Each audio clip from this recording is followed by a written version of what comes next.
Right? At times, we pray for an entire life and then it is never listened to. But then a selfless prayer that we say just once or twice immediately gets answered. This is the message that I get from this beautiful story that my favorite author, Ganesan, has written in Tamil. Now, let me narrate the story to you. Karpagam has been bedridden for 1 week. Doctors were unable to predict if the end would be in a few days or it will take several years. Her eyes were the only moving parts on her body. Though she could hear what others were speaking and she could grasp everything that was taking place around her in the same house where she used to rule the roost as a bumblebee, now she is a motionless life. Having prayed all her life that she should pass away as a Sumangali, that is, a woman who embraces her death before her husband, she is waiting for her prayers to be answered. In this entire 1 week, Subesan, that is Karpagam's husband, has not moved an inch away from his wife. Post his retirement after having served in a good government post, magazines and books have been his exclusive world. The person who was absolutely carefree, having entrusted all the family responsibilities to his wife, was now very seriously affected by this dismal condition of Karpagam. He had heard someone say that reciting Vishnu Sahasranamam was extremely beneficial, and he was reading it loudly, sitting right next to her. Karpagam's heart melts as she looks at him and realizes that for 1 week he has never left her alone for a moment. Arguments of their children in the drawing hall could be heard in spite of his Sahasranamam recital.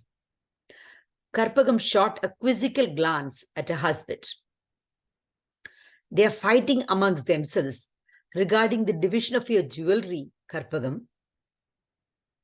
Karpagam, who has been managing the family of 3 sons, 2 daughters, grandsons, and granddaughters, knows the thought patterns of her children intimately well. But for him, the last 1 week was shocking, as though the world is turned topsy-turvy. He felt as if his heart will burst if he did not share with her what he had been avoiding all along. With a heavy heart, he began to speak. Karpagam, even in my wildest dreams, I never thought that the children would change so much. Now, our children have started talking like businessmen and loan sharks.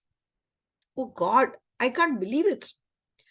She was adept at dealing with the children, how to talk with them, treat them, when she needed to be flexible and when she needed to be unbendingly firm. She knew all that.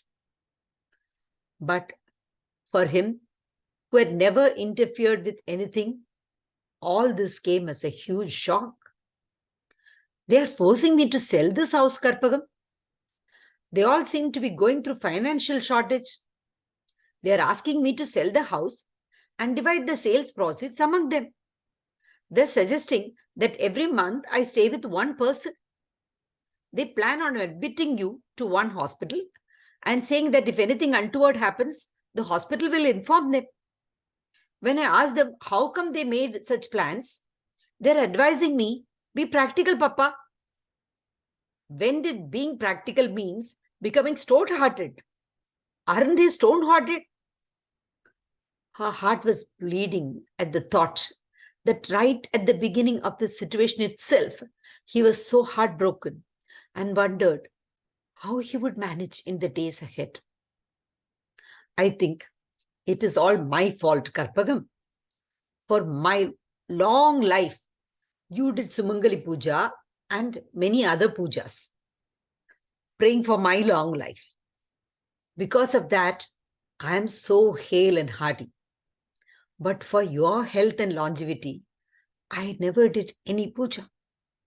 And I think that is why you got ill like this. How am I going to live away from you with all of them? I don't know, Karpagam. It feels as though I don't know them at all. I don't know. His throat choked as he spoke. He was tearing up like a child about to be separated from his mother. Karpagam's eyes also turned moist. But she couldn't speak.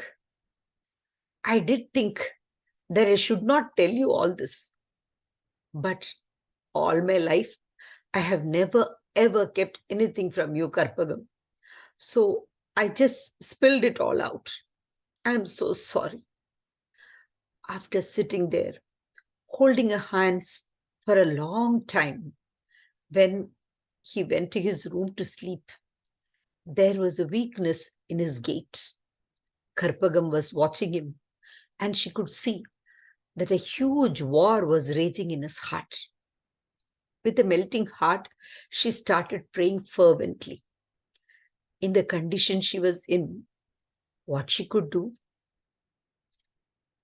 Next day morning, her children came crying to her. Appa passed away in his sleep, Amma. Heart attack, Ma. Her children were anticipating that their mother, who had all along in her life prayed that she should die as Sumangali, would now be heartbroken and she would cry her heart out. But they were disappointed. The sadness was so obvious on her face, but it had disappeared now, and there was pure peace on her face as she heard it. With a full heart, she expressed gratitude to the merciful God who answered her last prayer. Thank you for listening to the story. And I'm sure many of you would have felt that this is the story in many places, isn't it?